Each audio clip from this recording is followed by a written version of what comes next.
కూడదు. మరి నువ్వెట్ట పంపిస్తున్నావు చెరువుల్లోకి నీళ్లు ఉన్నాయన్నీ? ప్రభుత్వంగా దానికి ఏమన్నా ఆల్టర్నేటివ్ చేసిందా? చేయలేదు కదా. రెండో కాన్సెప్ట్ ఏంటి? హైడ్రా ఫస్ట్ నాగార్జునది ఒకటంటే అంత ముందు కూడా కొట్టేశారు. ఒకప్పుడు టీఆర్ఎస్ వాళ్ళు అధికారంలోకి వచ్చినప్పుడు కూడా ఇట్లాగే మధ్యతరగతి దిగు మధ్యతరగతి జోలికి పోరు. మధ్యతరగతి వాళ్ళే కొట్టేస్తారు.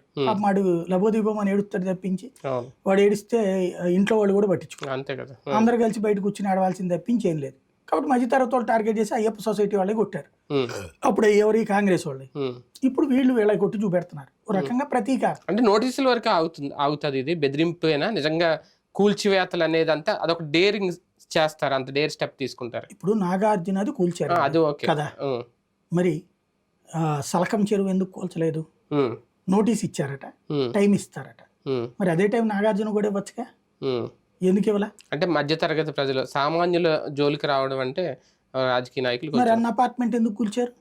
మధ్యతరగతి వాళ్ళు కదా. మరి వాళ్ళదే. ఇప్పుడు ఇది మధ్యతరగతే, మరి అది కదా అసలు మధ్యతరగతి.